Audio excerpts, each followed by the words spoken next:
Balake, where's Balake at? My name's Blake. Do you want to go to war, Balake? I'm for real. Ron. Aaron is present, everyone. Welcome back for some more SPTV. You know, it's been a little while since I threw up my little SPTV logo here. Bam! Welcome back for more SPTV, where every day is a good day, not to be in a cult. Guys, let's talk about Shelly Miscavige. Let's talk about Shelly Miscavige. I have some new information. This is actually something I should have checked on a while back, and it just occurred to me today that I had never done this. And I'm trying not to bury the lead. I try not to make my intros too long. But here was the inspiration for what we're about to talk about today. The conversation that I had today that I'm going to share with you guys. The inspiration for this was I was just thinking about, there are a lot of high-level Scientology executives who have disappeared. And when we say disappeared, we don't necessarily mean that they're literally, in the legal sense, missing persons.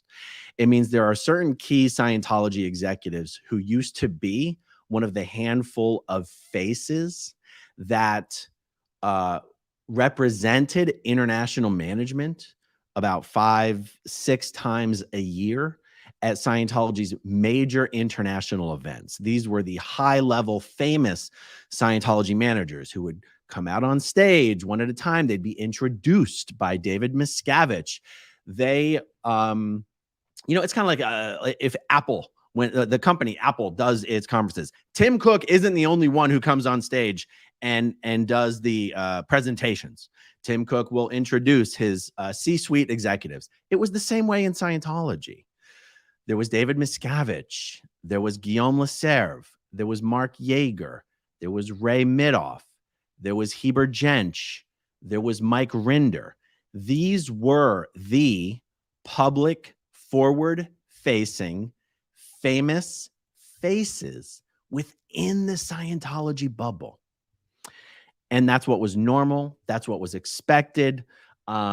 Even, going back to the days of L. Ron Hubbard, it was never, when L. Ron Hubbard was around, perhaps it was the L. Ron Hubbard show. But after L. Ron Hubbard moved off the lines and then later died, it was never supposed to be one person's show. And it never was.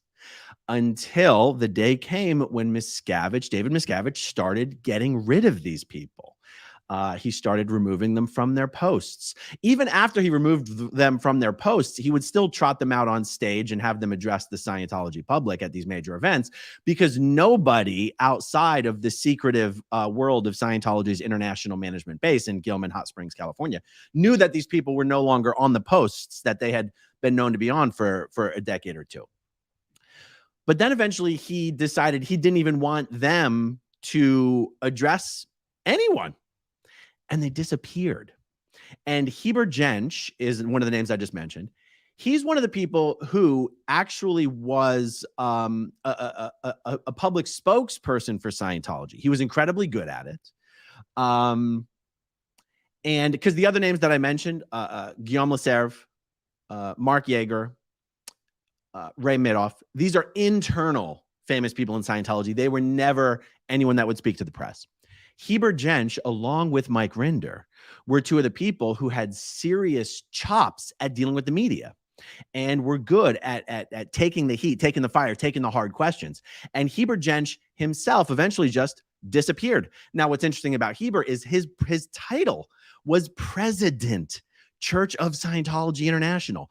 He was known to, he had no real authority. It was a ceremonial position, but nobody knew that. Nobody outside of Scientology knew that. He was the president of the Church of Scientology, and he just disappeared. To me, at least as far as like a public talking point, it's even more interesting than the talking point of Shelly Miscavige, because Shelly Miscavige was never a public figure. Shelly Miscavige has never spoken to the press. Shelly Miscavige has never addressed Scientologists from stage. She's always been, the woman behind David Miscavige. And if you worked with her, you know who she is, but if you didn't, you don't. Okay. Now, what makes Shelly Miscavige's disappearance particularly interesting is that she's David Miscavige's wife. But I'm being as long-winded as I said I didn't want to be. On one hand, I don't like being long-winded, but on the other hand, I really like being long-winded. Okay. So this is the train of thought that was going through my head today when I was like, I was reminded of the fact that, I work with the Aftermath Foundation. We help people who are escaping from Scientology. And there was one person we were helping who was escaping the Sea organization, who I had asked, hey, have you heard anything about Heber Jensch? What's the latest thing you heard about Heber Jensch? And this person said to me, who's Heber Jensch? Swear to God. And what occurred to me today is I've never asked anybody who we've recently helped leave the Sea Org, do you know who Shelly Miscavige is? And that's what I did today. And I'm not going to share with you on screen the conversation because I'm not looking to accidentally out anybody's identity here, like I accidentally did once. But I do want to read for you the conversation I had today regarding Shelly Miscavige with a person who has just recently left the Sea organization, a person who's born and raised in Scientology, a person who was in the Sea organization for well over a decade. I'm using very general terms. I don't want Scientology to I want them to have as little resources as possible to even hone in on who I might be talking about. Let me just share this with you. I'm just reading to you from the text conversation. I'm gonna censor some of the conversation here, though. I go, well, while you were in the Sea organization, did you have any knowledge at all about who Shelly Miscavige was, or that she had gotten into trouble? This person said, I had never heard of Shelly Miscavige in my life. And then I go, I'm going to censor some of these dates here. And I go, okay, please remind me, you were born into Scientology, right? And this person says, yes, I was born into Scientology. And I'm just going to say born in the 80s. This person joined Scientology joined the Sea organization in the early 2000s. Okay.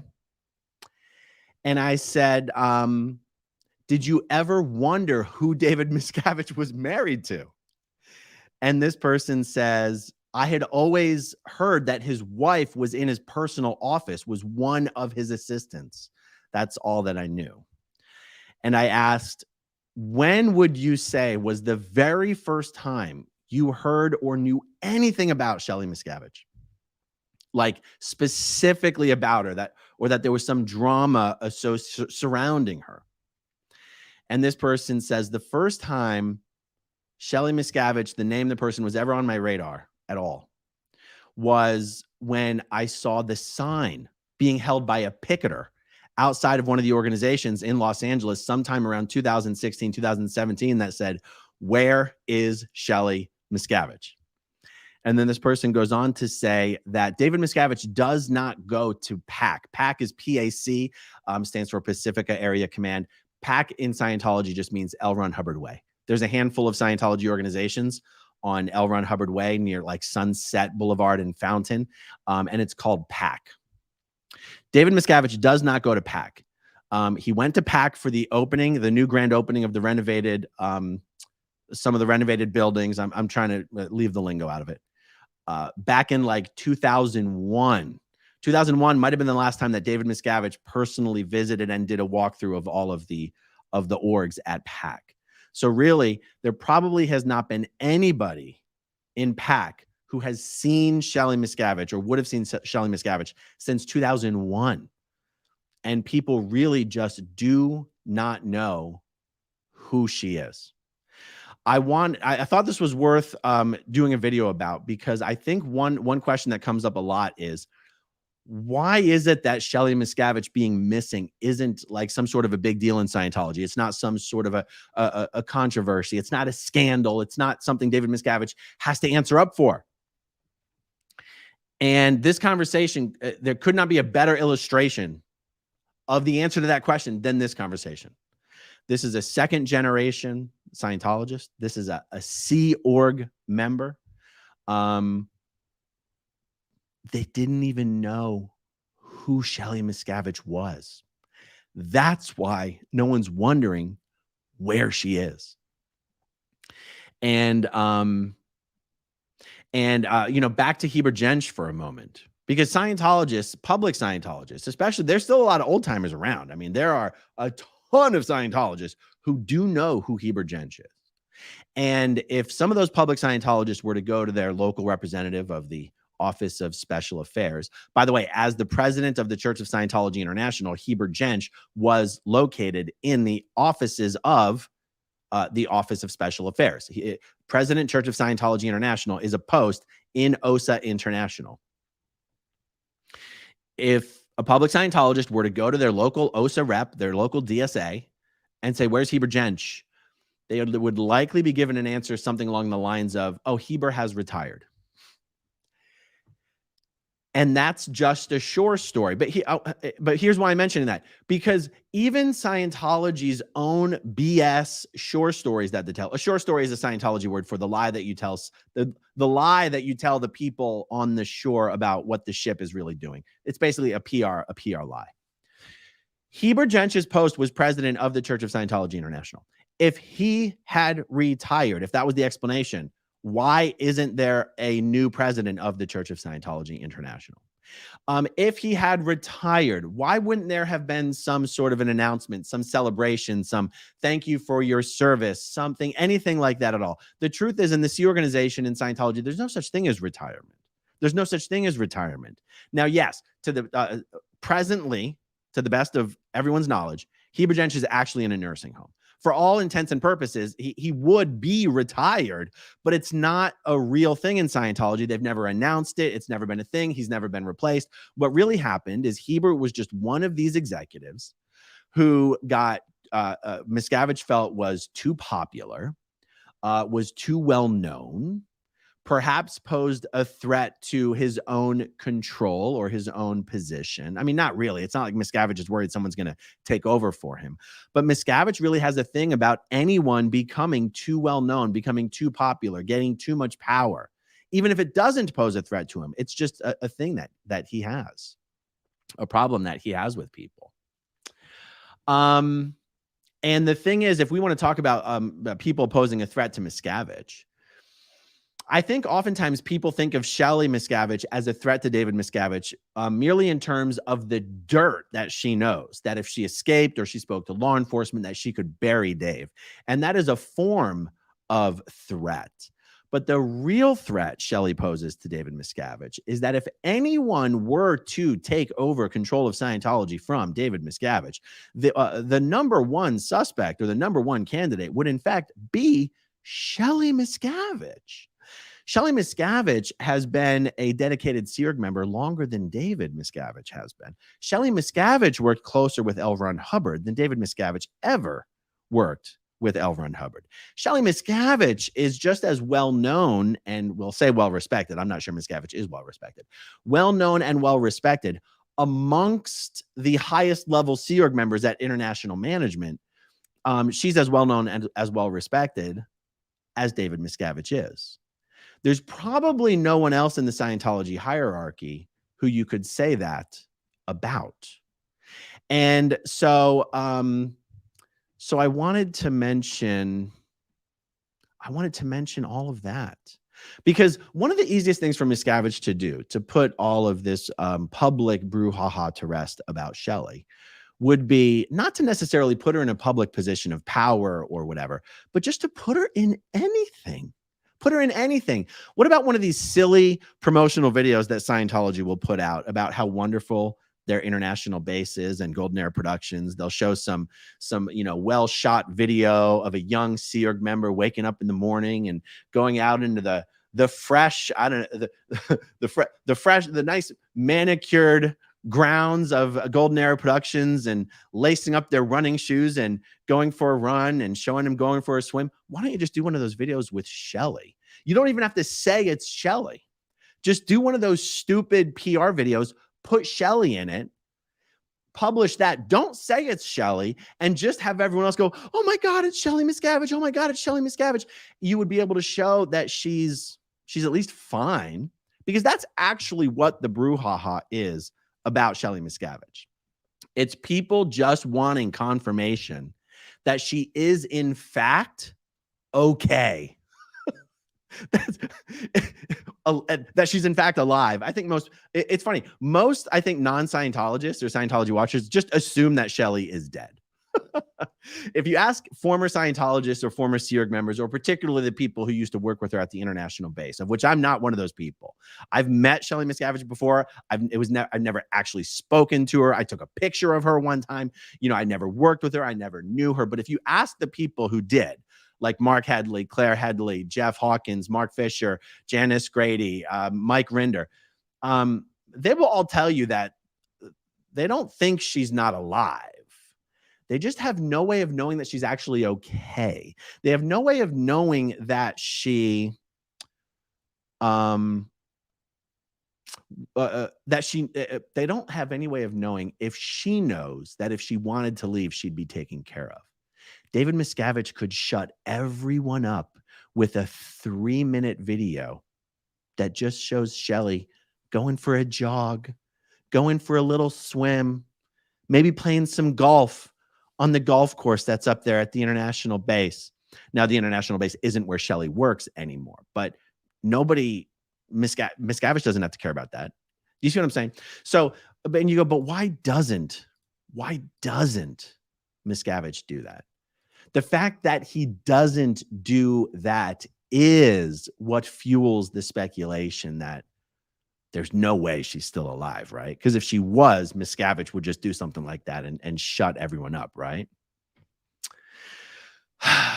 It's hard to explain what dictates Miscavige's decision-making process. There are so many examples where it seems like he goes out of his way to make the decisions that are the worst possible decisions from a PR perspective. So I don't claim to know. I can tell you what my suspicion is. My suspicion is that David Miscavige is so petty, so small, so spiteful, so vindictive that in his mind, he's sitting over there thinking, if I am forced to produce Shelly or public evidence of Shelly's existence just to shut these guys up, then they will have won because they will have forced my hand. I'd rather do nothing and have them keep talking about Shelly forever, just as sort of a screw you to all of them that they couldn't make me do what they wanted, which was produce Shelly. And so anyway, this whole, thing with Shelly just reminds me of the thing with Heber, where it's like, where you go, Miscavige, if he really wanted Heber to disappear, if he really wanted to move him off the lines, if he really wanted to just reduce the number of recognizable faces that addressed the body of Scientologists 5 or 6 times a year, he quite literally could have just published some celebration and acknowledgement of Heber's retirement and put some sort of plan in place for a succession plan as president or whatever. And I guess what I'm saying is I'm using the fact that Miscavige made all the wrong decisions with respect to Heber Jensch to sort of serve as a template or a precedent for him continuing to make all of the wrong decisions regarding Shelly Miscavige. It would be so simple just to put Shelly in a promotional video, and yet he doesn't.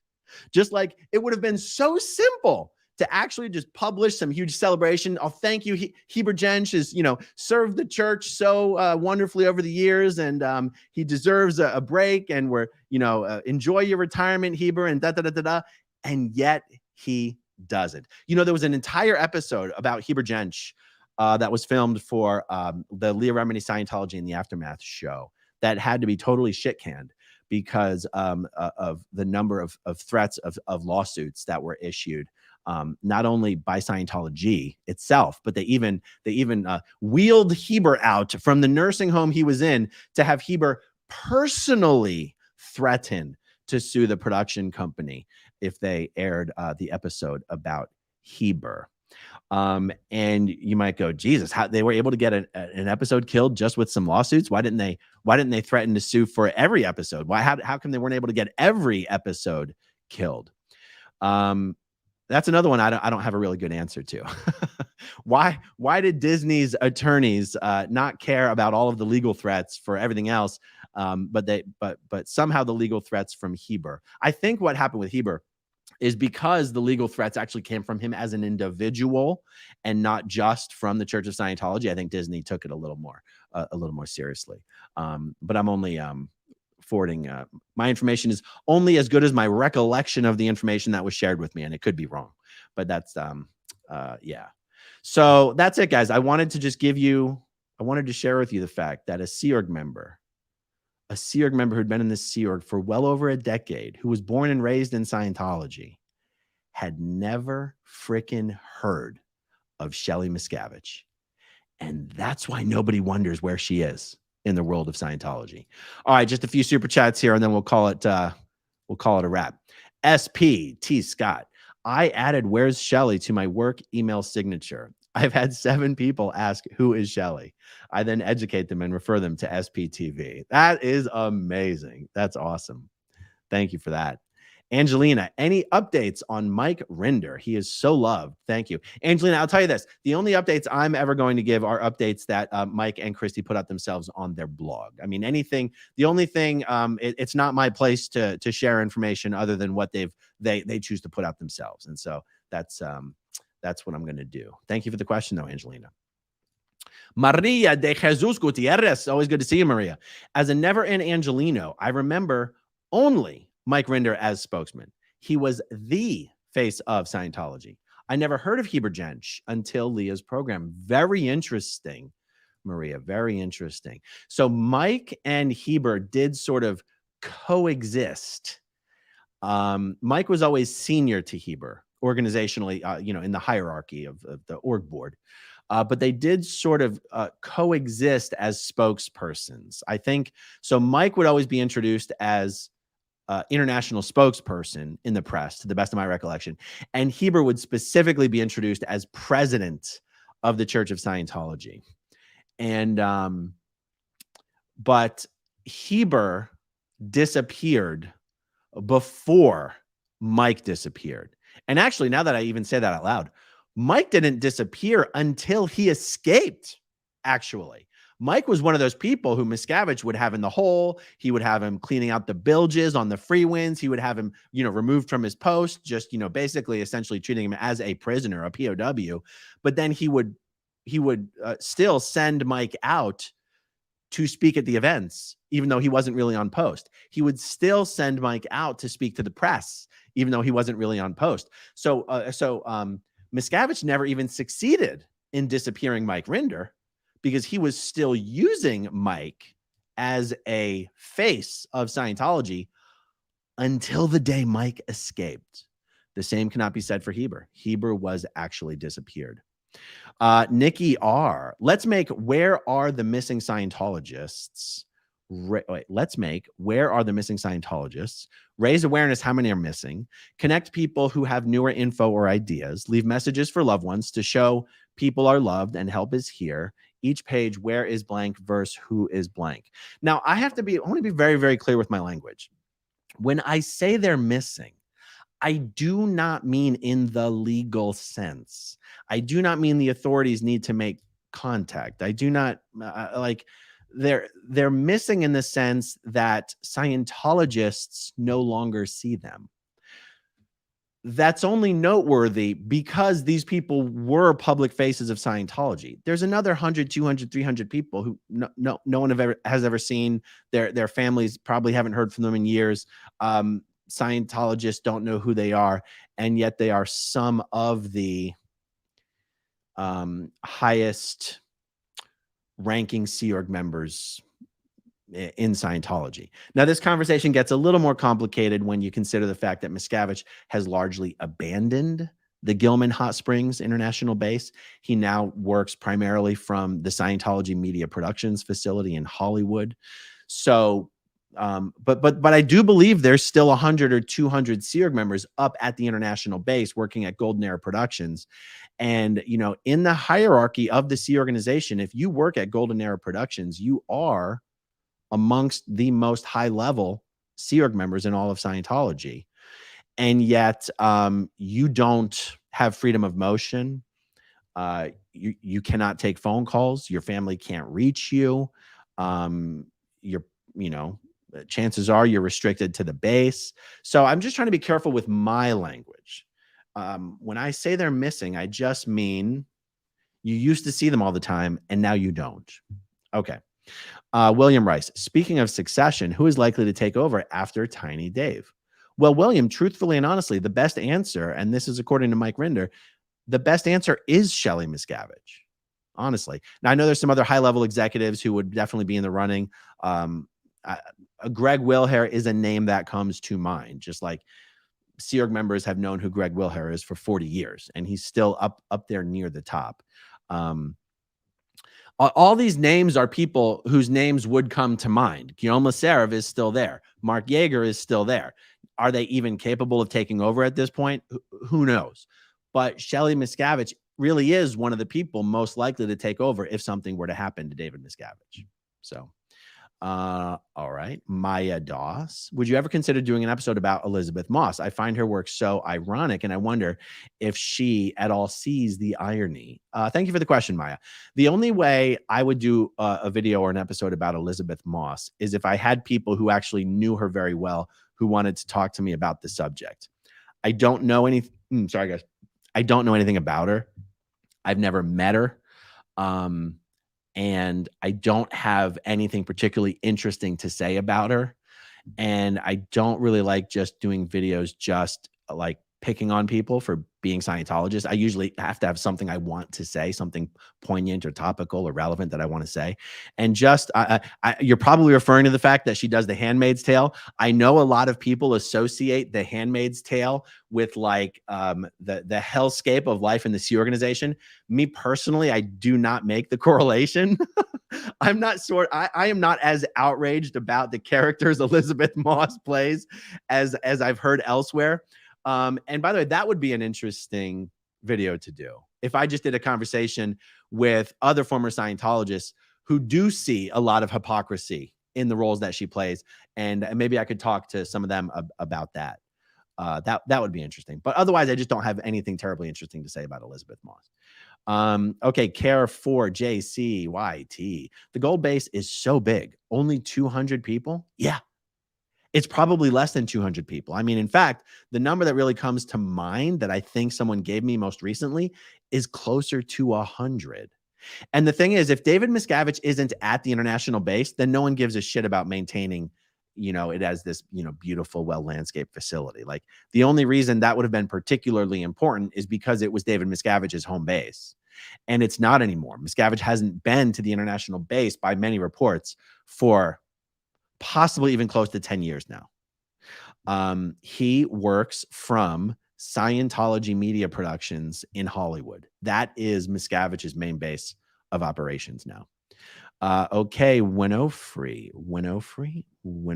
Sorry for the weird question. Did Tom Cruise eat the placenta? Is the placenta thing a thing in Scientology? Winofree, it's not a thing in Scientology per se, if what we mean is, did L. Ron Hubbard ever say anything about that? A lot of things become a thing in Scientology because Scientologists have a way of all sort of hobby horsing or doing these trendy fads regarding alternative nutrition and alternative health and all this kind of stuff.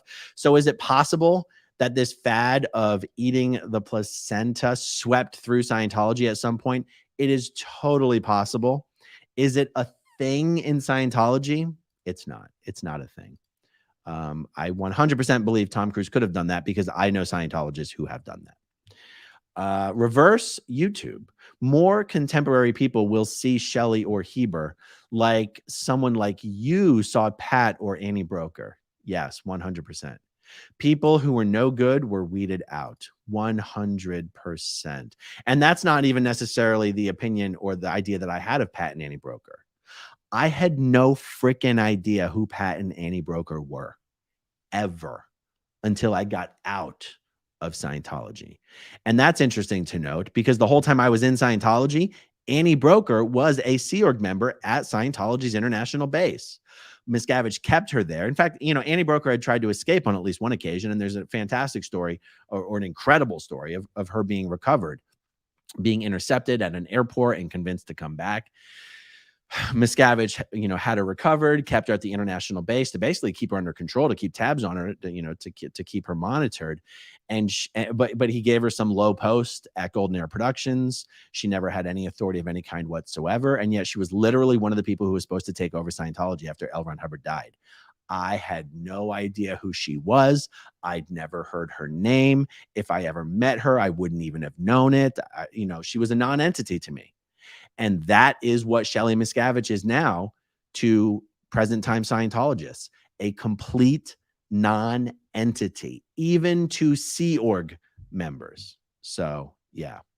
All right, everybody, that's all I got on this. Much more to come. I think I have more I want to do this evening. Much more to come this weekend and next week. Hit that like button. It actually helps. Hit that subscribe button. And thank you guys for watching. Thank you to all of you who watch until the very end, and I'll talk to you soon. Okay, if you want to see my rock and roll songs, click right on this guitar. And if you want to see a different one of my videos,